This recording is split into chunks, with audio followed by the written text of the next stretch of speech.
Hello everyone, welcome back to my channel. আশা করি আপনারা সবাই খুব ভালো আছেন, সুস্থ আছেন। আর সবাইকে জানাই হ্যাপি নিউ ইয়ার। আর আজকের দিনটা খুব ভালো করে কাটান। অলরেডি যদিও এটা হ্যাপি নিউ ইয়ারের পরে আপনাদের কাছে ব্লগটা যাবে, তো চলুন তাহলে আমরাও কিভাবে কাটাচ্ছি সেটা আপনাদের সাথে শেয়ার করছি। আজ সুমির বাবারও ছুটি, তো আজকে একটু বেলা করেই ঘুম থেকে ওঠা হয়েছে। উঠে একটু চাটা বানাচ্ছিলাম। সুমির বাবা বাড়িতে থাকলে দুধ চাটাই হয় আমাদের, না হলে র চাই খাই আমি সকালবেলা, না হলে গ্রিন টি। তো এখন এই যে বারান্দাতে বসে আছি, দাঁড়িয়ে আছি, রোদ পোহাচ্ছি। আর রোদটা ভালো রয়েছে, বেশ ভালো লাগছে রোদটা। আর হাওয়াও দিচ্ছে খুব। আর এখন মানে এই রান্না করতে যাবো। এখন রান্না টান্না করা কিছু এখনো হয়নি। একটু মোছা করবো, মোছাটা কেটে রেখেছি সকালবেলাতে, মোছাটা করবো। তো চলুন তাহলে আমার সাথে পুরো ব্লগটাই আপনাদের সাথে শেয়ার করছি আজকে। তো চলুন। আর এই সকালবেলাতে একটু বাজার বলে দিয়েছিলাম, তো সামনে সবজির দোকানটা থেকে বাজার দিয়ে গেছে। আর এই ফুলকপিটা দেখুন, এত বড়, বিশাল বড়। এই ফুলকপিটা যে কতদিনে শেষ করব জানি না, এতটাই বড়, তাই মনে হলো আপনাদের সাথে শেয়ার করি। এত বড় ফুলকপিটা, এক সপ্তাহ লেগে যাবে এটা শেষ করতে। তো কালকে ঘুরে টুরে আসার পরে সকাল থেকে খুবই টায়ার্ড। তো সবাই টায়ার্ড, উঠেছিল সবাই দেরি করে। আজকে সোমের বাবারও ছুটি। তো এই এখন রান্না একটু দেরি করেই বসালাম। তো এখানে দাঁড়িয়ে দাঁড়িয়ে আজকে এত ঠান্ডা লাগছিল, বারান্দাটাতে দাঁড়িয়ে দাঁড়িয়ে এখানে রোদ পোহাচ্ছিলাম। প্রায় 11:30টার পর রান্না বসালাম। তো রান্না মোটামুটি হয়েই গেছে। এখন বাজে 12:30, পৌনে 1টা মতন বাজে। তো রান্না আমার মোটামুটি হয়েই এসছে। আর বিকেলবেলা দেখি আজকে তো কোথাও একটু বেরোবো।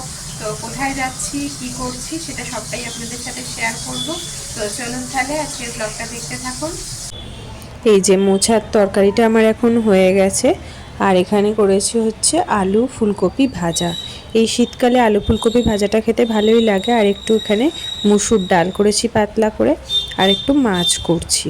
ব্যাস, তাহলেই হয়ে যাবে আমার রান্না। দাদা পড়াশোনা করছে তো।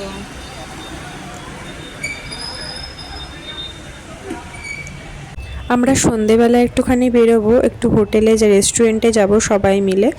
তো এখানে এখন সন্ধেবেলাতে সোম হঠাৎ আজকে বললো আমাকে একটু হট চকলেট বানিয়ে দাও, তুমি পারো মা? তো সেই আর কি একটু দুধ বসিয়ে দিয়েছি গরম করতে। আর এখানে মানে ডার্ক চকলেট তো ছিল না, এমনি নর্মাল ডেয়ারি মিল্ক ছিল। তো সেটাই গুঁড়ো করে একটু চিনি দিলাম, দিয়ে ওটা আর কি করে দিলাম। তো আমি বললাম নেক্সট টাইম যখন করব তখন ডার্ক চকলেটটা এনে রাখবো, তাতে কালারটা খুব ভালো আসে। তো এই আর কি হট চকলেটটা করে নিয়ে আর আমরা যাব হচ্ছে সামনে একটা রেস্টুরেন্ট আছে, ননভেজ রেস্টুরেন্ট। সেখানে ওই আমার হাজব্যান্ডের অফিস কলিগ, ওনার মানে ওয়াইফ, সবাই আর কি ফুল ফ্যামিলি, সবার ফুল ফ্যামিলি যাবে। তো সেটাই আর কি একটুখানি মজা টজা করা হবে, করে তারপরে আবার এসে আবার তো পরের দিন থেকে আবার যে যা সে তার লাইফ, কাজের লাইফে ফিরে যাওয়া হবে। আর কথা বলতে বলতে আমার হট চকলেটটাও রেডি হয়ে গেছে। তো সোম তো পেয়ে খুবই হ্যাপি। হট চকলেট হয়েছে, হট চকলেট হয়েছে, কিন্তু এটা ডার্ক চকলেট হলে বেশি ভালো হতো। যেহেতু এটা এমনি dairy milk, normal dairy milk দিয়ে করেছে, এমনি এরকম একটা ফ্যাকাশে মতন একটা রঙ এসছে। এরপরে নেক্সট টাইম একটা ডার্ক চকলেট নিয়ে আসবো, নিয়ে এসে ডার্ক চকলেট দিয়ে করে দেবো। চলো খেয়ে নাও। তো এই আমরা রেস্টুরেন্টেও চলে এসেছি। এখানে মিঠির জন্য একটা বেবি চেয়ার নেওয়া হয়েছে। টোটাল আমরা 3জন গেছিলাম, 3জনের ফ্যামিলি, 3জন ওয়াইফ, তার মানে বাচ্চা টাচ্চা নিয়ে সবাই মিলে আর কি যাওয়া হয়েছিল। তো এভাবেই কাটতেছিল আমাদের 1 জানুয়ারি। আপনাদের 1 জানুয়ারি কীভাবে কাটলো অবশ্যই কমেন্ট বক্সে কমেন্ট করে জানাবেন।